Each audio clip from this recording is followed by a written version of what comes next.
Chers lecteurs, bonjour. Alors aujourd'hui, on va parler de passion amoureuse. L'homme que je ne devais pas aimer, c'est un livre qui a été publié chez Flammarion. Il a été écrit par Agathe Ruga. Alors c'est un livre qui, bien entendu, rien que par son titre, nous attire déjà. L'homme que je ne devais pas aimer, en tant que femme et même en tant qu'homme, ça nous était tous arrivé de tomber amoureux de quelqu'un qui nous rend complètement dingue, complètement gaga et pour lequel on vit ou on voue une véritable passion. Alors dans ce livre, ce qui m'a intéressé, c'est pas vraiment la passion dévorante que vit justement l'auteur, parce que le sujet a déjà été traité de nombreuses fois en littérature, mais ce qui m'intéresse davantage dans ce livre, c'est d'où vient le fait que le personnage principal, qui est quand même une femme mariée depuis un bon bout de temps, qui a vécu pas mal d'expériences,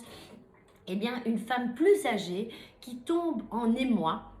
parce qu'il s'agit véritablement d'émoi, devant un gars de 10 ans de moins qu'elle, qui travaille dans un bar, qui n'a rien pour lui plaire au premier abord, et qui ne lui promet rien, et pourtant elle tombe éperdument amoureuse de lui. Alors, ce qui est intéressant dans ce livre avant tout, c'est que on suppose qu'il y a beaucoup de vécu là-dedans. À quel point est-ce qu'il s'agit d'une autofiction? À quel point est-ce qu'il s'agit d'une confession? À quel point est-ce qu'il s'agit d'un récit qui est sûrement très très personnel? Parce que entre Agathe et Ariane, on a l'impression qu'il s'agit presque des deux mêmes personnages. Mais ce qui est intéressant dans ce livre, c'est justement le jeu entre le présent et le passé. Parce que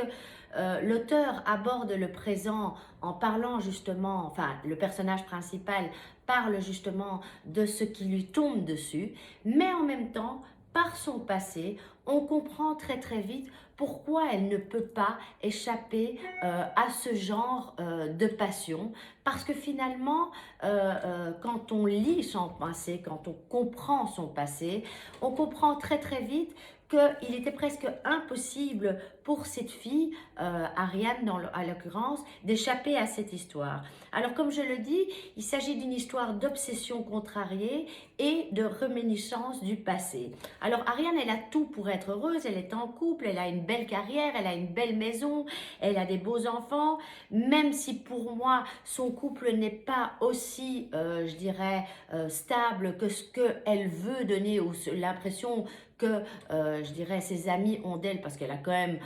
je dirais, par moments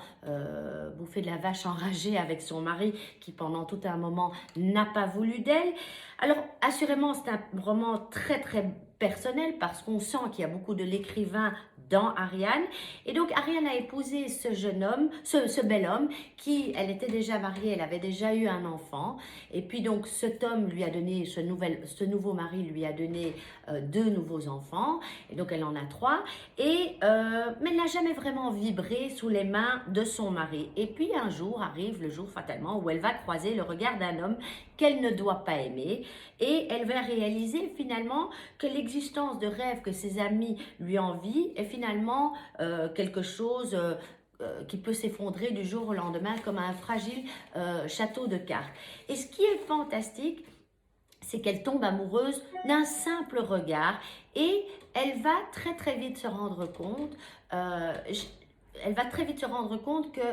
cette passion-là, finalement, va la mener très très lentement vers la lente agonie et vers la mort de sa famille et de son couple. Le type n'a rien de spécial, il est plus jeune qu'elle, il a peur d'elle, il n'a rien à lui offrir, et pourtant. Et c'est là où l'histoire devient intéressante, parce que cet homme lui fait penser à tout ce qu'elle connaît. Il porte, son nom c'est Sandro, le même parfum que son père, il est italien, il a les cheveux gominés comme son frère, il aime les vins comme son grand-père, mais surtout, il apparaît dans sa vie et il disparaîtra dans sa vie comme un des amants de sa mère,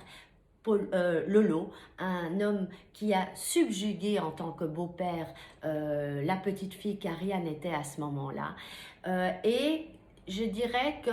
quelque part, Ariane reproduit le schéma auquel elle a été habituée, c'est-à-dire qu'elle a eu une mère qui a connu plusieurs amants, qui rentraient dans sa vie, qui disparaissaient de sa vie, mais celui-là, ce Lolo, était plus que particulier. Et il y a plein de points communs entre elle et, je dirais, sa mère. Mais surtout, ce qui est très important, et je pense que c'est pour moi ça la raison principale pour laquelle elle tombe sur cet homme qui lui fait vaguement penser bien sûr à son beau-père, c'est parce que quand on lit le livre de Agathe Ruga, on sent très très bien que cette Ariane, donc cette protagoniste, a envie de revivre quelque part ou a été marquée par le regard amoureux, le regard libre de sa mère qui menait sa vie finalement comme bon lui semblait, qui avait des amants tout le temps, mais qui en a eu un qui a duré plus longtemps, c'est ce Lolo. Et dans ce regard de femme libre, eh bien Ariane, c'est quelque chose qui a été elle a été marquée par ça. Et c'est pour moi une des raisons pour laquelle elle ne peut pas échapper à ce type qui arrive là au milieu et qui lui donne finalement une porte de secours pour échapper à la banalité de la vie, à son petit train-train quotidien et puis surtout qui lui donne une possibilité d'échapper, je dirais, à son rôle de mère parce que grâce à cette passion, elle peut réexister en tant que femme. Je vous laisse découvrir ce livre, je vous le redis, moi, même si la façon dont elle décrit la passion est magnifique, c'est surtout pour moi, ce qui est intéressant, c'est comment cette fille finalement, malgré toute sa réussite, ne peut pas échapper, quand on lit son histoire personnelle et qu'on la découvre, ne peut pas échapper à cette passion et elle suit finalement une trajectoire qui lui était presque déjà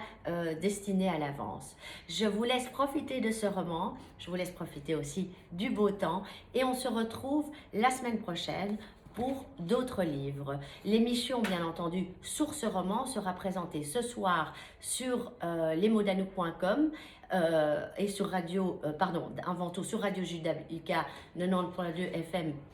à 18h30. Elle sera retransmise à 20h et cette émission de radio, vous pourrez également la retrouver sur mon blog en vous abonnant au